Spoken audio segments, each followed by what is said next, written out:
अस्सलामुअलैकुम व्यूअर्स, उम्मीद है कि आप सब ठीक होंगे। Welcome to my channel visual medicine. और आज का जो हमारा टॉपिक है that's the hypocalcemia in one snapshot. Hypocalcemia hypocalcemia is actually the low blood calcium level. और हम उसको डिफाइन कैसे करेंगे? जब total serum calcium become less than 8.5 mg per deciliter or 2.12 millimole per liter or ionized or free calcium level become lower than 1.1 millimole per liter, that's called hypocalcemia.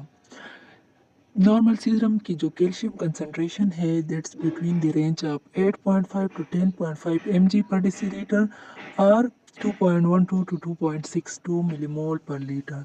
तो जब हमारे blood में कैल्शियम की level कम हो जाती है, इस normal range से कम हो जाती है, तो उसको हम फिर हाइपोकैल्सीमिया लेबल करते हैं। हाइपोकैल्सीमिया यानी कैल्शियम की डिफिशियंसी बॉडी में हो जाती है। अब कैल्शियम हमारी बॉडी में रेगुलेट कैसे होती है, यानी कौन कौन से अर्गन से कौन कौन सी चीज़ें हैं जो हमारी बॉडी में कैल्शियम्स के लेवल को मेंटेन रखते हैं, उसको रेगुलेट रखते हैं। तो सबसे पहले हमारे पास आता है पैराथायराइड ग्लैंड, यानी पैराथायराइड ग्लैंड जो है वो पैराथार्मोन वो पैराथायराइड हार्मोन्स जो है वो सिक्रीट करते हैं। और पैराथायराइड हार्मोन्स का काम क्या है? वो जो सीरम की कैल्शियम लेवल है उसको बढ़ाता है। तो जब हमारी बॉडी में अगर किसी वजह से पैराथायराइड हार्मोन की डिफिशियंसी हो जाए तो वो अपना काम जो है वो सही से परफॉर्म नहीं करेगा, तो उस वजह से हमारी बॉडी में हाइपोकैल्सीमिया हो सकता है।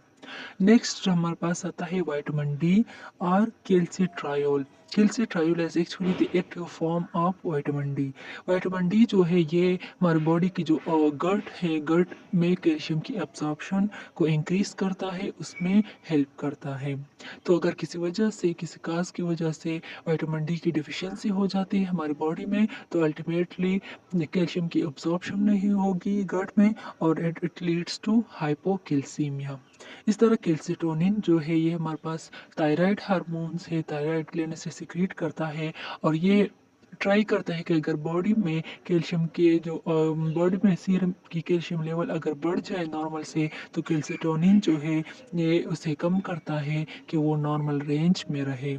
तो ये तीन चीज़ें हैं जो हमारी बॉडी में कैल्शियम की रेगुलेशन में हेल्प करते हैं। अब नेक्स्ट हम कासेस ऑफ हाइपोकैल्सीमिया देखते हैं। तो उसके लिए एक छोटा सा निमोनिक है, that's the VIP champ. VIP champ is actually first one is V stand for vitamin D deficiency. जैसे कि मैंने आप लोगों को बताया कि जब हमारी बॉडी में विटामिन डी की डिफिशियंसी हो जाती है, जो इनकी विटामिन डी जो है वो इंटेस्टाइनल एब्जॉर्प्शन ऑफ कैल्शियम में हेल्प करता है। तो अगर किसी रीज़न से विटामिन डी की डिफिशियंसी होगी तो अल्टीमेटली कैल्शियम जो है वो एब्जॉर्ब नहीं होगी और इट लीड्स टू हाइपोकैल्सीमिया। तो विटामिन डी की डिफिशियंसी कौन कौन सी काजेस की वजह से हो सकती है? That's due to poor diet, limited sunlight, malabsorption and chronic liver disease. अब नेक्स्ट हमारे पास आता है आई, एंड आई स्टैंड पर हाइपोपैराथायरॉयडिज्म। मीन्स अगर किसी वजह से हमारी बॉडी में पैराथायराइड ग्लैंड की सिक्रीशन कम हो जाती है, यानी पैराथायराइड हार्मोन कम हो जाते हैं, वो अपना काम जो है, अपना फंक्शन सही से परफॉर्म नहीं करता, तो वो जो है इट लीड्स टू हाइपोकैल्सीमिया। क्योंकि नॉर्मली जो है वो पैराथायराइड हार्मोन्स को रेगुलेट करता है। अगर वो किसी वजह से कैल्शियम की सीरम कैल्शियम की लेवल जो है वो कम हो जाती है, तो उसको इंक्रीज करता है और उसको नॉर्मल रेंज में लाता है। तो अगर ये हार्मोन नहीं होगा तो कैल्शियम की जो डिफिशियंसी का कैल्शियम की जो लेवल्स है वो नहीं बढ़ेंगे और वो क्या काज करेगा? वो हाइपोकैल्सीमिया काज करेगा। तो हाइपोपैराथायरॉयडिज्म में बी ड्यू टू थायराइड और parathyroid surgery, auto immune disease और congenital absence of parathyroid gland, this is DiGeorge syndrome. Next हमारे पास आता है chronic kidney disease. Chronic kidney disease में क्या होता है? इसमें विटामिन डी के, चूंकि विटामिन डी की एक्टिवेशन जो है वो किडनीज में होती है, तो अगर क्रोनिक किडनी डिजीज हो तो वहाँ पर विटामिन डी की एक्टिवेशन नहीं होगी, and reduce vitamin D activation will decrease the function of vitamin D and it leads to hypocalcemia. And also due to chronic kidney disease there is phosphate retention. अब हम आगे पढ़ेंगे कि phosphate retention, जो phosphate जब हमारी body में बढ़ जाती होती है तो वो कैल्शियम के साथ बाउंड हो जाती है एंड लीड्स टू डिक्रीज और reduce the pre calcium levels. Next हमारे पास आता है हाइपोमैग्नीशिया।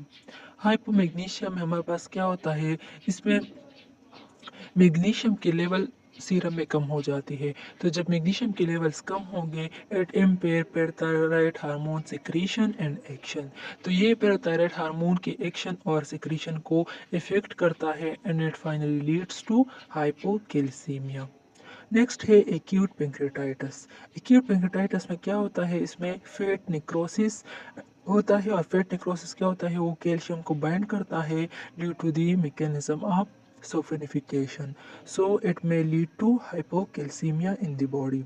नेक्स्ट हमारे पास आता है massive blood transfusion. Massive blood transfusion में हमारे पास सिट्रेट भी ट्रांसफ्यूज होता है, तो citrate binds to calcium and it lowers the serum calcium concentration to lead to hypocalcaemia. अब नेक्स्ट हमारे पास आता है मेडिकेशंस के, वो कौन कौन से मेडिकेशंस है या ड्रग्स है जिसकी वजह से हमारी बॉडी में सीरम में कैल्शियम की कंसंट्रेशन कम हो सकती है and it develop the hypocalcaemia. First one is the bisphosphonates, then second one is denosumab, cinacalcet, loop diuretics and phenytoin. अब नेक्स्ट आता है हाइपरफॉस्फेटीमिया। अगर ब्लड में फॉस्फेट की लेवल बढ़ जाती है तो वो क्या करता है, वो कैल्शियम को अपने साथ बाइंड करता है and it lower the free calcium level in the blood.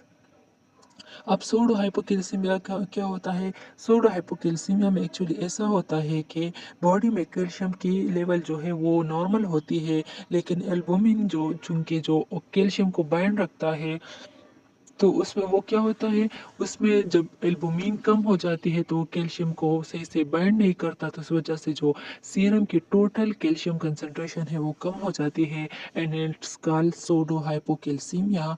और इसमें हमारे पास जो फ्री या आयनाइज कैल्शियम होते हैं वो नॉर्मल होते हैं। अब नेक्स्ट हम बढ़ते हैं और देखते हैं कि क्लिनिकल फीचर्स क्या होंगे हाइपोकैल्सीमिया में।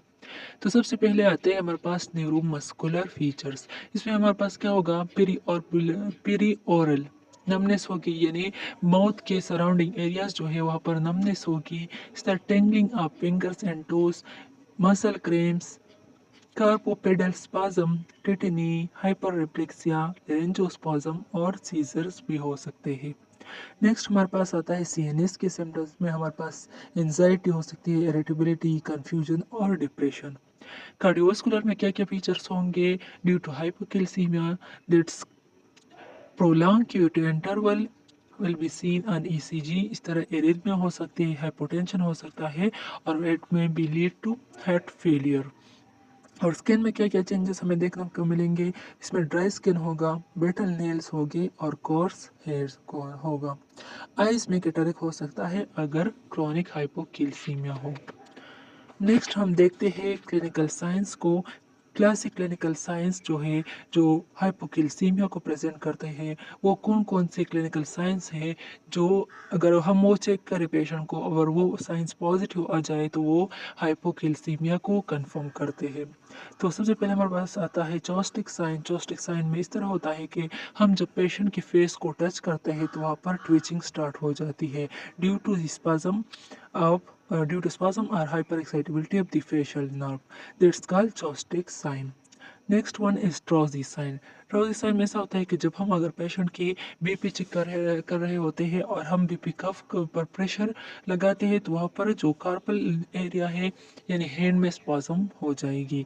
तो carpal spasm after inflating a blood pressure cuff above systolic pressure for 3 minutes, अगर ये पॉजिटिव आ जाए तो उसको हम पॉजिटिव ट्रॉजी साइन बोलते हैं और ये क्लासिक क्लिनिकल साइंस है हाइपोकैल्सीमिया के।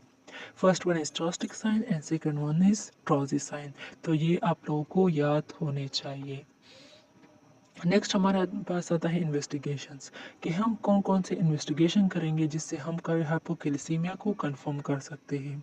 तो ब्लड टेस्ट में हमारे पास आता है total calcium level, ionise free calcium level, albumin कर सकते हैं, magnesium, phosphate, parathyroid hormone, vitamin D levels, renal function test यानी RFTs और LFTs भी कर सकते हैं। ECG पे हमें क्या मिलेगा, ECG पे हमें प्रोलॉन्ग QT इंटरवल्स मिलेंगे। इस तरह अब करेक्टेड कैल्शियम क्या है? करेक्टेड कैल्शियम ये है कि जैसे कि पहले मैंने आप लोगों को बताया कि हमारे बॉडी में जो ब्लड में कैल्शियम होता है वो दो फॉर्म्स में होता है। First one is in the binding form and it binds to the albumin. Next one is the ionised और फ्री कैल्शियम्स। तो जो टोटल कैल्शियम है it's equal to both the bind and free calcium concentration in the blood. अब corrected calcium को हम कैसे calculate करेंगे? तो मेजर कैल्शियम की वैल्यू क्या है और उसके बाद जो है प्लस 0.8 मल्टीप्लाई 4 माइनस एल्बुमिन, ये फार्मूला है जिससे हम करेक्टेड कैल्शियम को कैलकुलेट करते हैं। नेक्स्ट आता है हमारे पास मैनेजमेंट कि अब हम हाइपोकैल्सीमिया को मैनेज कैसे करेंगे। हमें तो पता चल गया कि पेशेंट को हाइपोकैल्सीमिया है, तो अब हम क्या ट्रीटमेंट देंगे? तो सबसे पहले हमारे पास आता है acute symptomatic hypocalcaemia.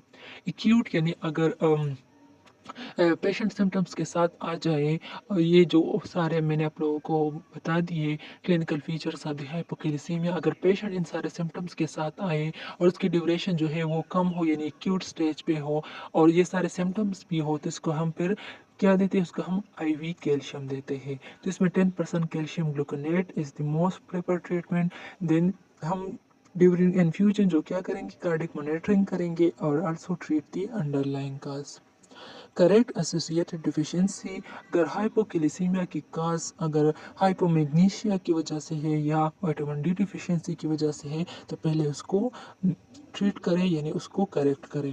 Replace magnesium एप्लो, treat vitamin D deficiency. Next हमारे पास आता है क्रोनिक हाइपोकैल्सीमिया। क्रोनिक हाइपोकैल्सीमिया में हमारे पास जो है वो क्या क्या दे सकते हैं हम? Oral calcium, calcium carbonate, calcium citrate. Vitamin D की अगर डिफिशियंसी हो तो हम उसमें cholecalciferol, ergocalciferol, calcitriol, specially in chronic kidney disease or hypoparathyroidism. Treat the underlying cause such as correct hypomagnesemia, manage chronic kidney disease, treat malabsorption, and treat hypoparathyroidism. That's all about the management of hypocalcemia. अब क्या क्या complications हो सकते हैं hypocalcaemia से? So it may cause tetany, seizures, laryngospasm, cardiac arrhythmias, heart failure, cataract, basal ganglia calcification भी हो सकती है अगर क्रोनिक केसेस हो। हाइपोकैल्सीमिया और हाइपरकैल्सीमिया को अब हम कंपेयर करते हैं कि इसमें डिफरेंस क्या है, उसकी जो फीचर्स है उसमें क्या क्या डिफरेंस हमें देखने को मिलेगा। तो हाइपोकैल्सीमिया में जैसे मैंने आप लोग को एक्सप्लेन किया कि न्यूरोमस्कुलर में क्या होगा? इंक्रीज एक्साइटेबिलिटी होगी, रिफ्लेक्सेस यानी हाइपर रिफ्लेक्सिया होगा, ईसीजी पे हमें प्रोलॉन्ग क्यूटी इंटरवल नजर आएगा, जीआई में एब्डोमिनल क्रैम्प्स होंगे और इस तरह मेंटल स्टेटस में इरिटेबिलिटी, सीजर्स, कंफ्यूजन और डिप्रेशन हो सकता है। हाइपरकैल्सीमिया में कौन कौन से फीचर्स होंगे?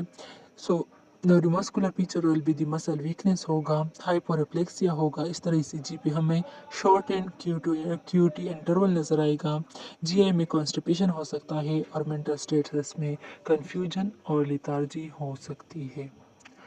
अब हम हाई यील्ड एग्जाम पॉइंट्स को देखते हैं यानी वो सारे पॉइंट्स जो हाइपोकैल्सीमिया के बारे में आप लोग से एग्जाम में पूछा जा सकता है। So first one and is actually the most common cause of hypocalcemia is vitamin D deficiency.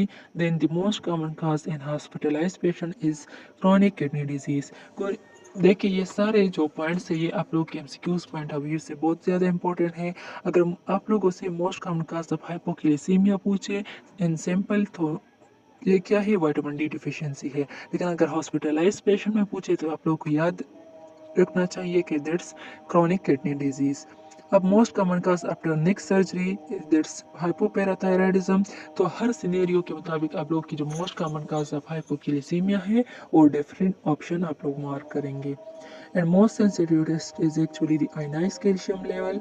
ECG findings में हमें प्रोलॉन्ग क्यूटी इंटरवल नजर आएंगे। Positive signs is joystick and Trosi sign, and that's the clinical signs of the hypocalcemia. फिर पर IV treatment में calcium gluconate देंगे हम। Always check magnesium and patient with hypocalcemia, क्योंकि हाइपोमैग्नीशियमिया की वजह से हाइपोकैल्सीमिया हो सकता है। And also low albumin, lower total calcium but not ionised calcium, so it's called pseudo hypocalcemia. Thank you so much.